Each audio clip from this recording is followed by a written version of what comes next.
नमस्कार, स्वागत है आप सभी का फास्ट न्यूज इंडिया में। मैं आप सबके साथ नीतू सिंह। आइए आज की तमाम बड़ी खबरों की तरफ एक बार पुनः रुख करते हैं। दबंग ने युवक को पीटा, अस्पताल में हुई मौत। जी हां, अमेठी जनपद में लगातार अपराध का ग्राफ बढ़ रहा है, जहां सरेआम युवक की पीटकर हत्या कर दी जाती है और पुलिस कार्रवाई के नाम पर खाना पूर्ति करने में लग जाती है।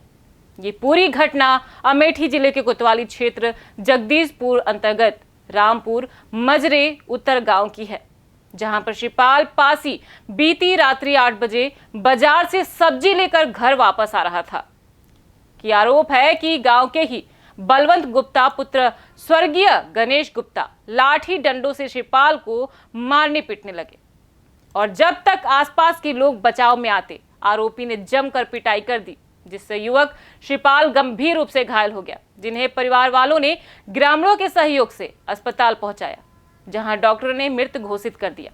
मृतक शिपाल की पत्नी राजेश कुमारी की तहरीर पर जगदीशपुर पुलिस ने गांव के ही बलवंत गुप्ता के खिलाफ हत्या का मुकदमा दर्ज कर आरोपी की सरगर्मी से तलाश शुरू कर दी है। देखिए जगदीशपुर से विनोद कुमार दुबे की रिपोर्ट। नाम है भैया? सूरज कुमार।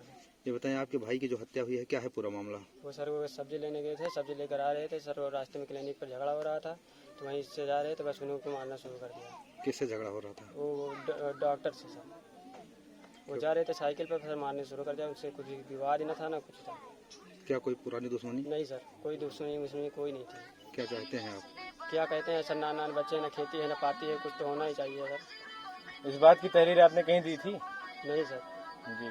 हाँ, अरे नाना छोटे छोटे बच्चे हैं, क्या खाएंगे क्या पियेंगे। अरे सरकार से गुजारिश है, कुछ सुविधा करें ना।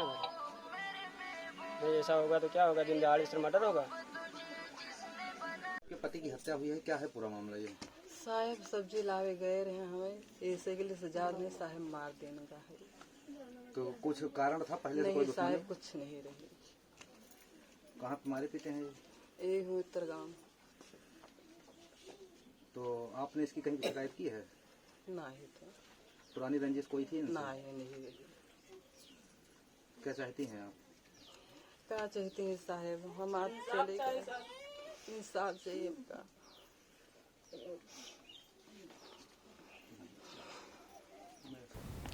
जानिए महारानी अवंतीबाई का इतिहास। जी हां, उत्तर प्रदेश के औरैया जिला के अटसू चौकी क्षेत्र में भ्रमण के दौरान हमारे प्रतिनिधि रजनीश कुमार राजपूत ने चल रहे कार्यक्रम में फूल सिंह मास्टर साहब से अमर शहीद महारानी अवंतीबाई के बारे में कुछ पूछा, तो फूल सिंह मास्टर साहब ने महारानी अवंतीबाई का संपूर्ण इतिहास संक्षेप में समझाया और वहां पर इस मौके पर कई लोग उपस्थित रहे। देखिए औरैया से रजनीश राजपूत की रिपोर्ट। जन्मदिन वीरांगना अवंतीबाई का मनाया जा रहा है। ये कौन थी और इनका क्या क्या देश के प्रति योगदान रहा? ये वीरांगना अवंतीबाई रामगढ़ की महारानी थी। इनका जन्म मनकेड़ी के राजा के यहाँ हुआ और इनके पति अस्वस्थ हुए तो अंग्रेज़ों ने कहा कि जो राजा बीमार हो उसकी रियासत अंग्रेज़ों के अधीन रहेगी। ये बात इन्हें स्वीकार नहीं थी। इन्होंने बहुत से अपने सहयोगी राजाओं के लिए सहायता मांगी और पत्र के साथ चूड़ियाँ भी भेजी। कुछ लोग तो तैयार हुए, कुछ अंग्रेज़ों के गुलाम थे, वो तैयार नहीं हुए। इसके बावजूद महारानी अकेली लड़ी और उस समय वाशिंगटन जो उनका सेनानी था, वो ये प्रथम विश्व युद्ध की बात है, सन 1897 की, और पहले अटैक में वाशिंगटन में घोड़े के गिर गया था। एक ही अटैक में, मतलब एक ही अटैक महारानी ने किया था तलवार से, दूसरा अटैक नहीं किया। और मैं घोड़े के घोड़ा पसर गया जमीन में, मैं घोड़े के गिर गया और भीख मांगने लगा प्राणों की और उसे छोड़ दिया। इतनी उदार थी। उसका बेटा पकड़ लिया गया सेनानियों द्वारा महारानी के। महारानी इतनी उदार थी, उन्होंने कहा बच्चों से हमारी क्या लड़ाई है, सम्मान पूर्वक इसे नुकसान ना हो, इसके बाप के पास शिविर में पहुंचा दो आराम से। लेकिन अंग्रेज तो षड्यंत्रकारी उनकी नीति थी, दूसरे अटैक में कुछ चाटकारों को मिला करके धोखे से फिर रात में अटैक किया। महारानी चारों ओर से गिर गई और स्वयं अपने हाथ से ही कटार भोंक कर वीर गति को प्राप्त हो गई। तो ये भारतवर्ष में प्रथम युद्ध की प्रथम विश्व भारतवर्ष की प्रथम महिला स्वतंत्रता सेनानी थी जिन्होंने इतना बड़ा संघर्ष किया। इसके बाद महारानी लक्ष्मीबाई का नंबर आता है, उन्होंने भी इनकी राह पर चलते हुए प्राणों की आहुति दे दी। वीरांगना अवंतीबाई का देश के प्रति क्या योगदान रहा है? देश के प्रति क्या योगदान रहा? देश के प्रति अंग्रेजों के खिलाफ अपने देश को, अपने समाज को, अपने दलित शोषण का शोषण रोकने के लिए इन्होंने कहा, बहुत लालच दिया अंग्रेजों ने कि आपकी रियासत आपके अधीन कर देंगे, टैक्स इतना भरिए, ये करिए वो करिए। उन्होंने कहा नहीं, हमें ये कतई स्वीकार नहीं है, हमारे देश की जनता, हमारा राष्ट्र आपके अधीन नहीं रह सकता। और इस विरोध में उन्होंने आक्रमण किया। देखने को मिला अनोखा प्रदर्शन। जी हां, उत्तराखंड के जिला उधम सिंह नगर के बाजपुर में भले ही आपने देश भर में अनेकों तरीके के प्रदर्शन देखे होंगे, लेकिन बाजपुर में एक ऐसा प्रदर्शन देखने को मिला जो कि क्षेत्र में चर्चा का विषय बना हुआ है। 24 माह से अपने गले में जूतियों का हार पहने प्रदर्शन कर रहे हैं, क्योंकि देश में बढ़ रहे बच्चियों के साथ दुराचार और हत्या के मामले बढ़ते जा रहे हैं। ये जब तक जूतों की माला पहने रहेंगे, जब तक घटना पर अंकुश नहीं लगता। देश में लगातार नाबालिग बच्चियों के साथ बलात्कार जैसी घटनाएं सामने आ रही हैं। इन घटनाओं पर पुलिस प्रशासन भी रोक लगा पाने में नाकाम दिखाई दे रहा है। वहीं केंद्र और प्रदेश सरकार इसकी ओर कोई ध्यान नहीं दे रही है। कर्मयोग सहयोग साधना समिति के अध्यक्ष ने जूतों की माला पहनाकर भारत सिंह चौक पर अपने सहयोगियों के साथ पहुंचे। संस्था के अध्यक्ष ओम प्रकाश वर्मा ने कहा कि देश में बच्चियों के साथ बलात्कार किया जा रहा है। ऐसा कार्य जानवर भी नहीं करते। उन्होंने वर्तमान कानून व्यवस्था पर भी सवाल खड़े कर दिए। देखिए बाजपुर से मोहम्मद शहीद की रिपोर्ट। सबकी भलाई के लिए, सबकी सेवा करने के लिए हमारे देश की जितनी बच्चियां हैं, भाई हैं, सब सुरक्षित रहें कि आगे से ऐसा कोई घटना ना हो कि जो हम दुखी होते हैं, आहट होते हैं, उससे हम बचें। हमारे बच्चे जागरूकता हों, सुरक्षित रहें हमेशा के लिए। हाँ, संतुष्ट हैं। हमें उम्मीद है कि ये क्राइम घट सकता है, नहीं होगा आगे से। हमारे देश में छोटी छोटी बच्चियों के साथ अपराध हो रहा। आए दिन हमारे सैनिक मारे जा रहे हैं, सुरक्षाकर्मी मारे जा रहे हैं। देश के नागरिक की कम से कम 100 लोगों की रोज़ हत्या होती है, जो राष्ट्रीय रिपोर्ट है।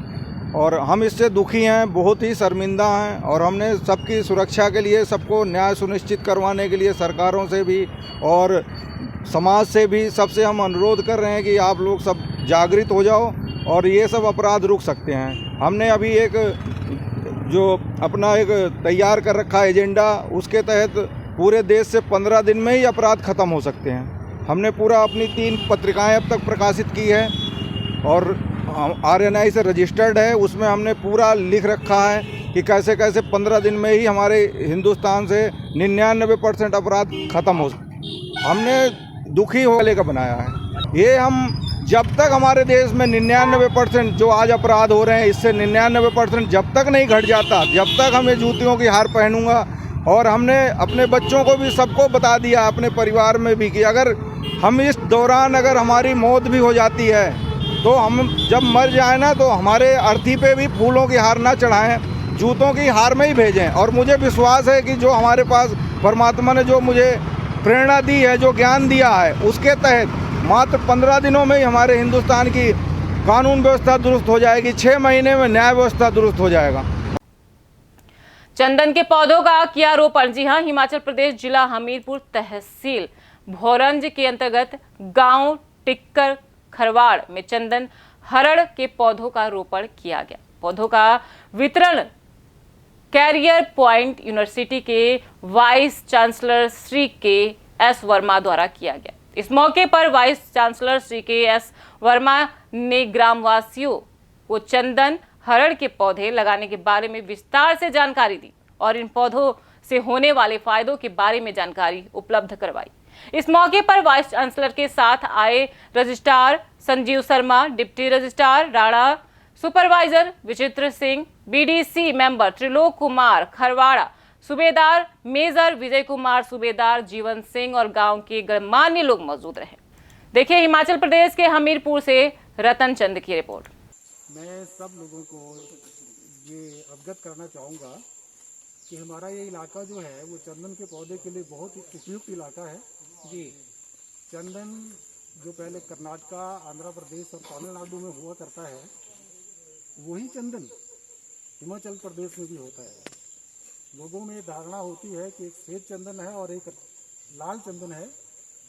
तो जो लाल चंदन है वो अलग पेड़ से आता है और जो सफेद चंदन है वही असली चंदन है जी।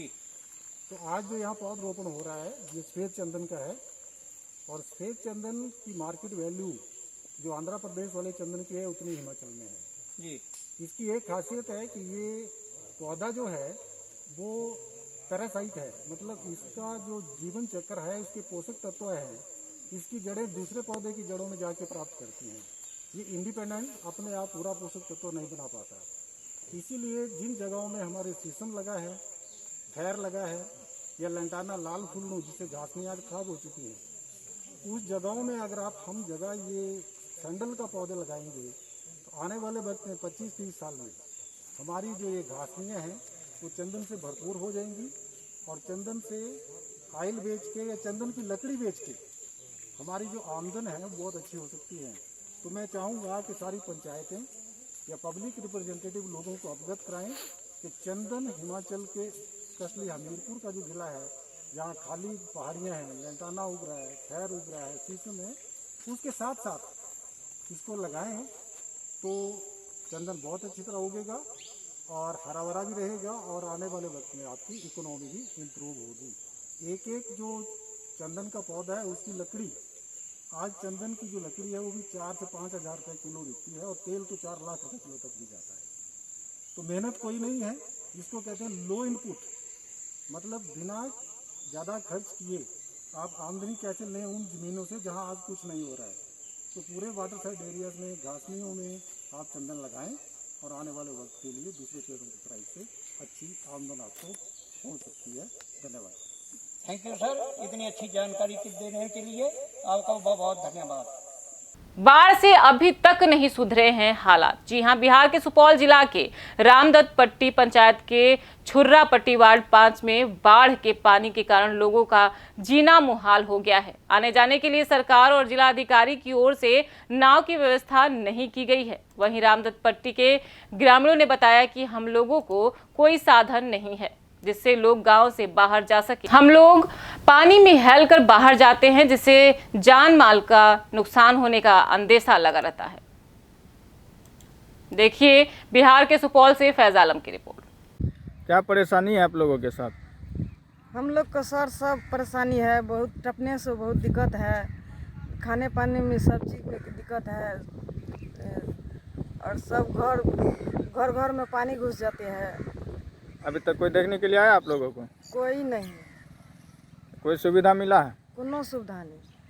आप लोग इतना पानी में हेल के आते जाते हैं, रात बिरात कैसे निकलते होंगे बाहर?